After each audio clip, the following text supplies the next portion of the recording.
So Jason, I've used in the business of helping marketers plan and execute video campaigns with an ever more focused on an outcome-based approach. You guys have been around for a little while, but I think seen a lot of growth more recently.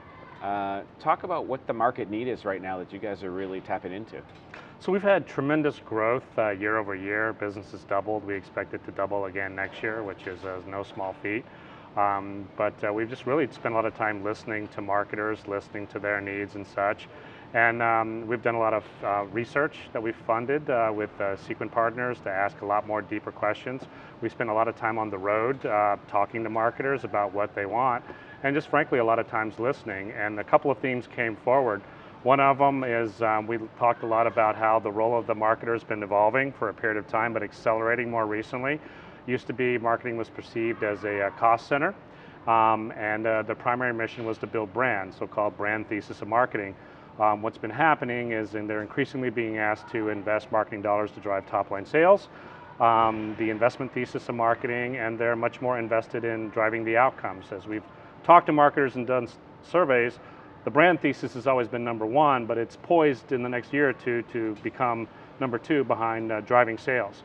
So there's a tremendous need for solutions in market to drive sales. It's the number one thing marketers care about. Now, you juxtapose that against the consumption of media, traditional radio going down, print going down, digital plateauing, video is increasing in a big way, and marketing needs to take place where the eyeballs are. So you've got a collision of two forces, greater accountability from the marketer side and eyeballs moving to video, which haven't historically been highly accountable media. So you've got a collision there, and one of those things is going to have to win, and one's going to lose. So our belief is that we need to rapidly evolve the solutions to cater to the marketers of today and of the future.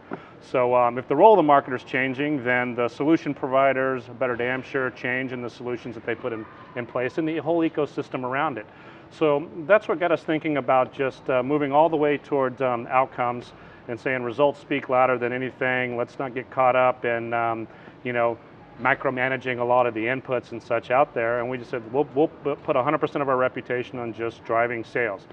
We spend a lot of time investing into the measurement companies, whether that's J.D. Power for auto, Nielsen Catalina on CPG, and a host of people for retail. But a lot of those studies we field ourselves, we pay for them, we underwrite them, as we have a long horizon, 3-year, 5-year relationships that we're looking to put in place. And then one of the easiest things to do is just to underwrite sales based on results. So we also believe there's way too much technobabble, too much acronyms. Dave Morgan, I saw his article today railing against that. We like to talk in human terms, not tech terms, and just talk about driving results.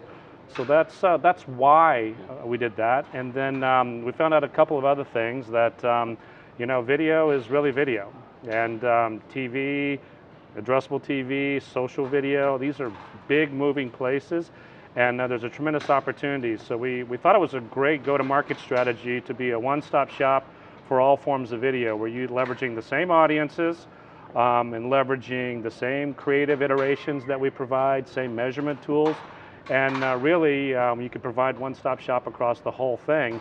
If we're already doing a bunch of creative iterations, why not do it for them on Facebook? If we're already measuring it, why not do there? So marketers took us to that place, and we went there, and now we're looking for a lot of the synergies. So one thing that's very powerful is the ability to do a lot of digital iterating on just digital video, because we can do micro testing and such, and then we take all that knowledge and then we apply it to something like addressable TV, which is a huge value. The people working just on addressable, they have to deal within the constraints of that, so I've got built-in kind of knowledge factory working all the time, and then we apply that to addressable. And it's helping us get much better results on comparable parallel campaigns on digital video and addressable, and it's allowing us to really compete on just results on addressable when, frankly, we're relatively new at that as well. Yeah.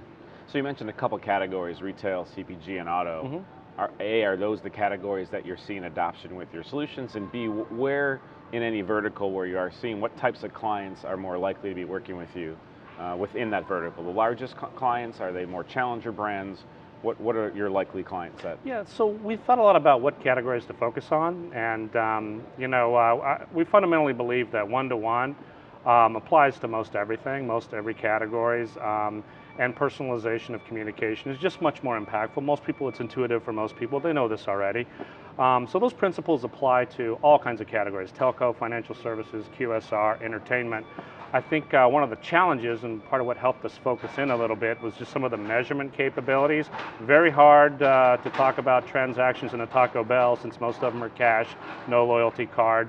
So QSR was a challenge, entertainment, tune in, but for auto, CPG, retail, and travel, there were some well-established companies that helped us close the loop and connect exposures all the way to transactions so we could underwrite it based on sales. There was also a lot of gravity and just status quo, tyranny of the status quo that was keeping things toward real input-driven currencies in media. So until we could balance the equation with offline sales, we were kind of mired in the standard kind of metrics that everyone else has been using. But the brands, they range. There's no rule on that. It's we got some big name brands, we've got some challenger brands, we've got some small ones. It really more of just the mindset of some of the marketers out there. Some have a huge brand thesis, some of them have a big investment thesis. But our proposition is very simple. You want to drive sales, use the most powerful form of communication, which is video, to do that. All the tools are there to do it more intelligently and make it a lot more accountable. I joke a lot in conversations, about the Wanamaker quote, 50% of my advertising is wasted, but not sure which 50%. That's over like 100 years old. He died in 1922. I asked marketers, do you feel like that might still be true today? And then they all say, yeah, it is. And I'm like, well, isn't that a little crazy? We can send a probe to Pluto, a man to Mars, create the internet, smartphones, but we've made zero progress trying to understand cause and effect on advertising, the most powerful communication out there. So when you look at it from that perspective, there's a lot of pent-up frustration that the ecosystem and all the participants have just haven't brought greater accountability to it. So maybe it's not for all advertisers, maybe it's not for all categories, but we think there's enough of them to make a nice, healthy business off of that and a lot of differentiation.